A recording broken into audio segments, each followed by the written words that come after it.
नीतीश जी का तो माननीय प्रधानमंत्री के घोड़े पर गिर गए। अच्छा, आखिर क्या मजबूरी है किस तरह से वो होगा कुछ मजबूरी हो लोग, सरकार में यहाँ वहाँ चला था, सरकार में यहाँ वहाँ रहे हैं। अब राबड़ी देवी क्या कर रही है, उनकी बात को लेकर क्या टिप्पणी करनी। अब भी यही समझ रही हूँ कि जिस तरह से उनके परिवार में बहुओं की किस रूप में दुर्गति होती है, यह सामान्य शिष्टाचार हर परिवार में होना चाहिए। नमस्कार, न्यूज फॉर नेशन देख रहे हैं आप। मैं हूं आपके साथ रश्मि। बिहार के मुख्यमंत्री नीतीश कुमार ने सीएम योगी आदित्यनाथ के शपथ ग्रहण समारोह में देश के प्रधानमंत्री नरेंद्र मोदी से मुलाकात की और मुलाकात के दौरान की तस्वीरें आपने भी देखी होंगी कि किस तरह से सीएम नीतीश कुमार अपने सर को झुकाकर पीएम मोदी के सामने अभिनंदन करते हैं। लेकिन ये तस्वीरें क्या सामने आई, इस तस्वीर ने तो बिहार की राजनीति में एक नया रंग ही घोल दिया है। और यही वजह है कि लगातार विपक्ष की तरफ से सीएम नीतीश कुमार पर हमले किए जा रहे हैं और कहा यह जा रहा है कि कभी ना झुकने वाला सर आखिरकार आज झुक ही गया।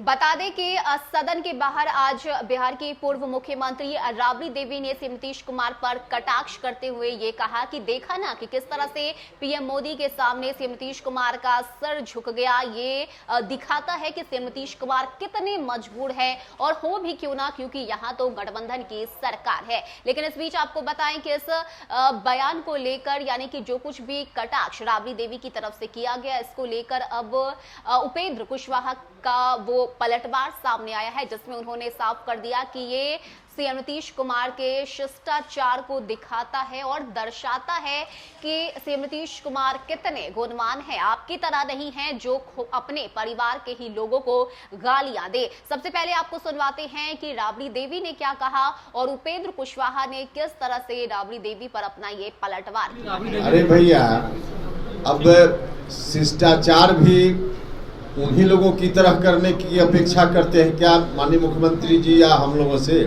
कि अपने परिवार के लोगों को भी गाली देने का काम करे। शिष्टाचार में कोई किसी का नमन करता है तो उसके आधार पे एक शिष्टाचार है। अब इतना शिष्टाचार भी न रहे तो फिर ऐसी टिप्पणी लोग कर रहे हैं कि अब भगवान ही मालिक है वैसे लोगों के ज्ञान का। अभी कही थी कि झुकने की क्या जरूरत थी, झुकने चलेगा, पैर पकड़ने चलेगा, अभी हार झुक गया। अब राबड़ी देवी क्या कर रही है, उनकी बात को लेकर क्या टिप्पणी करनी। अब भी यही समझ रही हूँ कि जिस तरह से उनके परिवार में बहुओं की किस रूप में दुर्गति होती है, यह सामान्य शिष्टाचार हर परिवार में होना चाहिए। तो सामान्य शिष्टाचार कहीं अगर कहीं हो रहा है तो उसको देखकर भी लोग बर्दाश्त नहीं कर पा रहे हैं। अच्छा सर, आप अभी कह रहे थे एनडीए की बात हम करते हैं, तो एनडीए में बीते दिनों जो कुछ भी हुआ बीजेपी और वीआईपी के बीच में, किस हद तक उसे देखते हैं, कैसे देखते हैं? देखिए, जो होना था वो तो हो चुका है।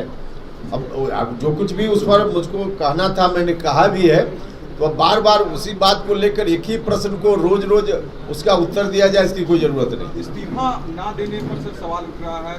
मुकेश सहनी कह रहे हैं कि मुझे मुख्यमंत्री ने बनाया, मुख्यमंत्री का विशेष अधिकार है, वही इस्तीफा दे देना चाहिए। भैया, इस्तीफा पर कहाँ कहीं एनडीए में कहीं कोई बात चर्चा तो हुई नहीं है, या आप लोग उठाते हैं। इसलिए एनडीए में कहीं कोई बात होती, कोई प्रस्ताव की बात होती, कुछ चर्चा होती, तब इस तरह का सवाल उठता है। इसलिए अभी इस तरह के सवाल का कोई अर्थ ही नहीं है। जो हुआ सर सही रहा या सर? वो कहते हैं कि वो सीट मिली थी जब हम लोग गठबंधन में लड़े थे, भी कहा था कि बीजेपी को। भैया, यह बात तो, इस बात का तो पटाक्षेप हो चुका है ऑलरेडी। इस बात पर ये आज की बात नहीं है, 4-5 दिन पहले की बात है।